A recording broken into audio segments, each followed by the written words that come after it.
Subtítulo: Você busca o que você dá valor.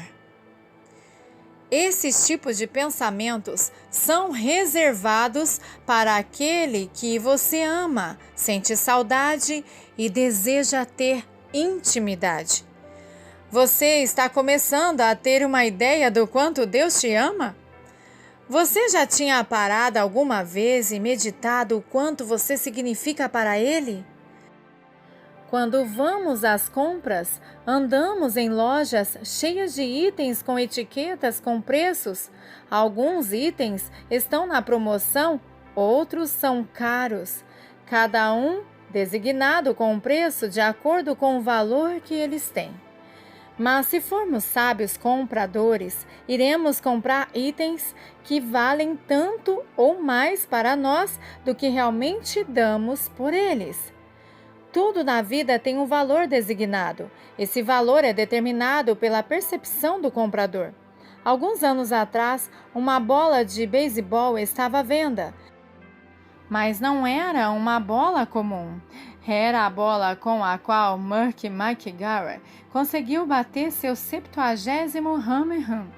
Naquele tempo, ele conseguiu estabelecer o maior recorde de home runs em uma única temporada. A bola foi vendida por 2,7 milhões de dólares. Mesmo se tivesse o dinheiro, certamente não pagaria isso tudo por ela. Por quê? Porque não era tão valiosa para mim. Mesmo assim, li que havia pessoas que pagariam mais se tivesse tido a oportunidade. Mas hoje que esse recorde de home runs foi quebrado, duvido que alguém pague uma fração do valor dessa bola extremamente cobiçada. Seu valor caiu. Então a questão não é qual é o nosso valor para a sociedade? Isso varia. Até o valor da vida humana difere entre homens, porque há milhões de pais que matam seus filhos que nem nasceram ainda. A vida do bebê não vale a inconveniência para eles. Há maridos que deixam suas esposas e crianças porque acham que o relacionamento não vale o esforço e o tempo. O seu próprio conforto e prazer valem muito mais que as vidas de suas mulheres ou crianças. Há aqueles que se vendem na prostituição. A lista se estende infinitamente e resulta em milhões de feridos em nossa sociedade. Há aqueles que se sentem não amados ou não queridos pelo fato de verem o seu valor por meio dos olhos das outras pessoas. Subtítulo: Nosso valor para Deus Pai. Qual é o nosso valor para Deus? É lá que nós achamos nosso verdadeiro valor. Deus é aquele que fixa os padrões do que vale neste universo, não é o homem. Pois aquilo que é elevado entre os homens é abominação diante de Deus. Lucas 16:15. Jesus disse: Pois que aproveitará o homem se ganhar o mundo inteiro e perder a sua alma? Mateus 16:26. Considere por um momento toda a riqueza deste mundo. Pense em todas as mansões de multimilhões de dólares, todas as pedras e metais preciosos, todos os carros luxuosos, iates e aviões, todas as obras de artes eletrônicas, e esses são só um pouco das coisas boas. Existem tantos mais tesouros no mundo que não podemos imaginar. Estudos recentes estimaram o produto mundial bruto em 35,8 bilhões de dólares. Isso é 35.800 milhões de euros. É muita riqueza e foi antes mesmo que nós incluíssemos os bens imobiliários. Mesmo assim, Jesus nos diz que um homem que troca a sua vida por toda essa riqueza faz uma péssima escolha. Se o nosso verdadeiro valor, o valor que Deus nos dá, é mais que toda a riqueza de todo o mundo, qual é o nosso valor para Ele? Foi-nos dito, porque Deus amou o mundo de tal maneira que deu o seu Filho unigênito. João 3,16. Nós estávamos sobre o reino de um príncipe perverso, Lúcifer, depois que caímos em Adão. Veja Lucas 4:6. A desobediência de Adão disseminou-se em todos e todos éramos escravos do pecado, domínio em que Lúcifer reina como Senhor. Ele se assenhoreou de nós e não nos libertaria. Nosso destino seriam trevas eternas, sem esperança de salvação. O único preço justo para sermos libertos seria que fôssemos comprados de volta, mas o preço era muito alto para qualquer homem pagar. Deus deu Jesus como resgate por nós. Ninguém e nada poderia nos ter comprado, pelo que assim diz Deus. Pois a redenção da alma deles é caríssima e cessará a tentativa para sempre. Salmos 49, 8. Deus valoriza nossas almas tão grandemente que nos comprou com o próprio Jesus. Paulo diz: porque foste comprados por preço, 1 Coríntios 6,20. Novamente ele diz do Pai que nos deu Jesus, no qual temos a redenção pelo seu sangue, a remissão dos pecados, segundo a riqueza da sua graça. Efésios 1,7. Não há nada nem ninguém mais valioso para o Deus Pai nesse universo que seu Filho Jesus. Mesmo assim, com essa compra, Deus declarou o nosso valor comparado a seu maior tesouro. Aqui está uma coisa maravilhosa. Se tivéssemos valido 1 centavo a menos para Deus que o valor do próprio Jesus, o Pai nunca o teria dado, porque Deus não faz negócios que não dão lucro. Uma má compra ou troca acontece quando você dá alguma coisa de maior valor por outra de menor valor.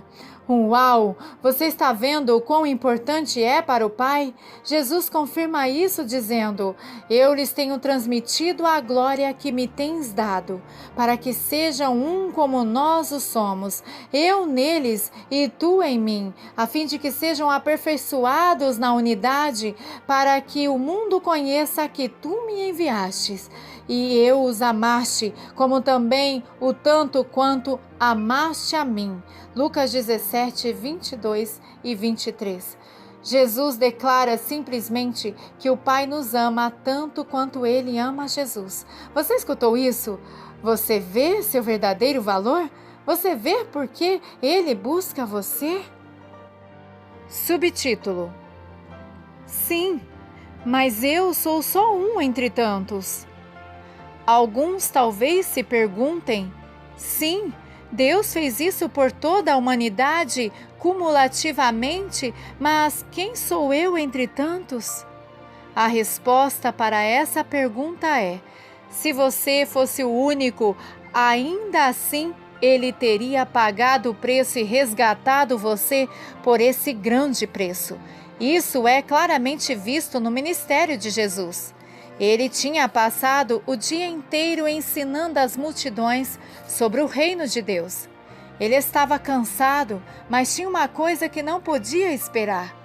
Guiado pelo Espírito Santo, ele diz aos seus discípulos para entrarem em um barco e para atravessarem o mar da Galileia. No meio do mar, uma tempestade se formava e ameaçava a vida deles, mas Jesus estava tão exausto que dormia. Amedrontados, os discípulos o acordaram e falaram sobre o perigo que lhe sobrevinha. Jesus respondeu ordenando às ondas e ao vento que se acalmassem. Eles iriam passar boa parte da noite atravessando esse tumultuoso mar. Agora que chegaram ao outro lado, talvez pudessem finalmente descansar. Mas, ao desembarcar, logo veio dos sepulcros ao seu encontro um homem possesso de espírito imundo, o qual vivia entre os sepulcros e nem mesmo com cadeias alguém podia prendê-lo. Andava sempre de noite e de dia, clamando por entre os sepulcros e pelos montes, ferindo-se com pedras. Marcos capítulo 5, versículos 3 ao 5. Se estivesse vivo hoje, seria internado em uma instituição para doentes mentais, mas provavelmente em um confinamento solitário. Ele teria sido medicado e deixado sozinho. Muitos o considerariam um pária somente mantido vivo porque as leis não permitiriam que ele fosse morto. ele teria sido visto como a escória da sociedade. Seu valor seria quase nenhum. Poucos buscariam a sua amizade. Mesmo assim, esse homem possesso tinha grande valor para o Pai, Jesus e o Espírito de Deus. Jesus ministrou a ele de um modo poderoso. Tão poderosa foi a sua ministração que ao final do dia ele estava sentado ao lado de Jesus, vestido e cheio de si. Agora, a parte mais maravilhosa, depois que Jesus ministrou, ele entrou de novo no barco e atravessou novamente para o outro lado. Veja Marcos 5:21. Eu nunca me esquecerei de quando Deus mostrou-me essa passagem. Abriu-me os olhos. Estava tão impressionado por Jesus, exausto por um dia difícil, ter atravessado o mar e lutado contra uma tempestade somente para ministrar a um homem possesso que a sociedade não dava nenhum valor, para depois entrar no barco e voltar pelo mesmo caminho. Ele fez isso tudo só por um homem. Quando vi isso, compreendi completamente que se eu fosse o único, ainda assim ele iria buscar-me e pagar o meu resgate, para que eu pudesse ter companheirismo com ele.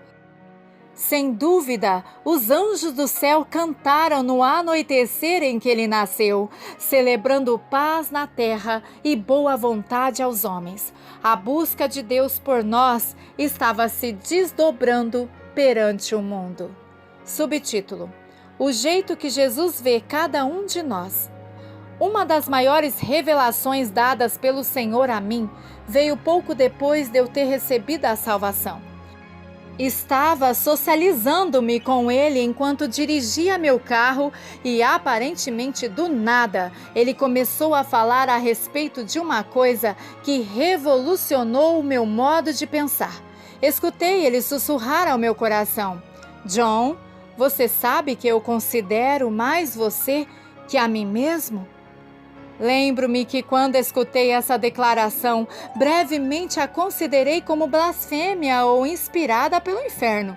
Raciocinei que isso era completamente presunçoso e irreverente. Quase falei sem pensar: para trás, Satanás! Mesmo assim, profundamente em meu coração, senti que era a voz do Senhor. Então fiz o que sabia ser seguro.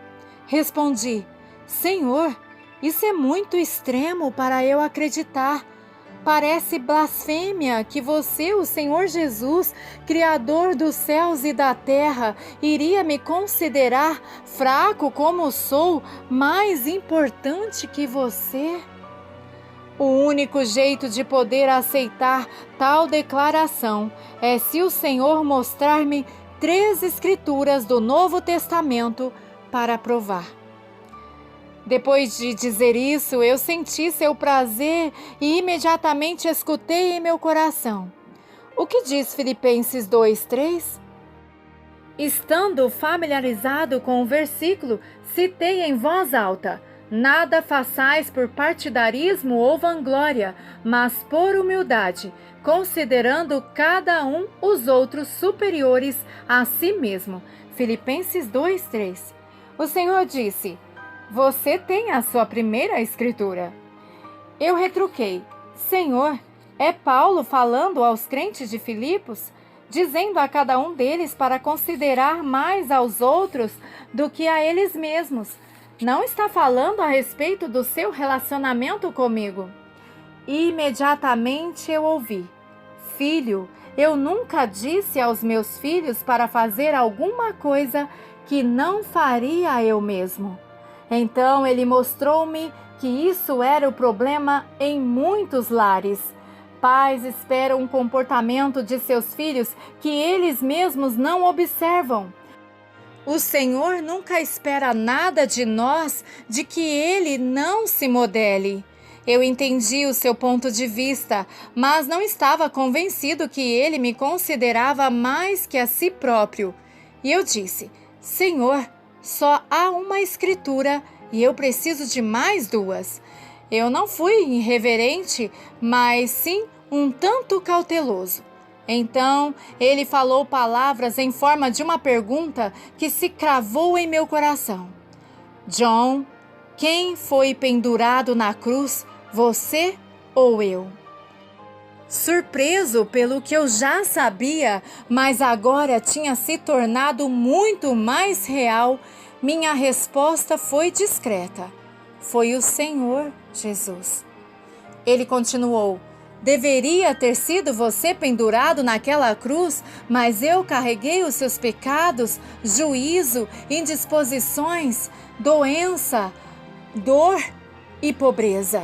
Eu fiz isso porque eu te considerava mais do que a mim mesmo. Eu tremi enquanto ouvia as suas palavras. Toda dúvida foi erradicada pelo que ele falou. Discretamente pensei como ele não merecia nem um pouco do que recebeu. Ele era reto, justo, inocente. 1 Pedro 2,24 veio-me à mente. Carregando ele mesmo em seu corpo sobre o madeiro os nossos pecados, para que nós, mortos para os pecados, vivamos para a justiça, por suas chagas fostes sarados. Então sabia que ele me considerava mais importante que ele próprio. Comecei a chorar e a adorá-lo. Já sabia que havia um terceiro versículo e certamente ele falou ao meu coração. O que Romanos 12:10 diz? Era outra escritura familiar e novamente a citei. Amai-vos cordialmente uns aos outros com amor fraternal, preferindo-vos em honra uns aos outros. Eu ouvi dizer isso. Não sou eu o primogênito entre muitos irmãos? Romanos 8:29. Eu prefiro meus irmãos e irmãs e os considero mais que a mim mesmo. Frequentemente ouvia dizer como Jesus nos amava, mas quando ele falou essas palavras ao meu coração, tornou-se tão real saber o quanto nós éramos individualmente especiais para ele, amados por ele. De fato, ele chama aqueles em sua família seus tesouros. Ele nos diz que somos especiais. Ele se regozija em nós. Oh, sim, ouça essas palavras lindas e verdadeiras. O Senhor teu Deus está no meio de ti, poderosos para salvar-te. Ele se deleitará em ti com alegria, renovar-te-á no seu amor, regozijar-se-á em ti com júbilo. Sofonias 3:17.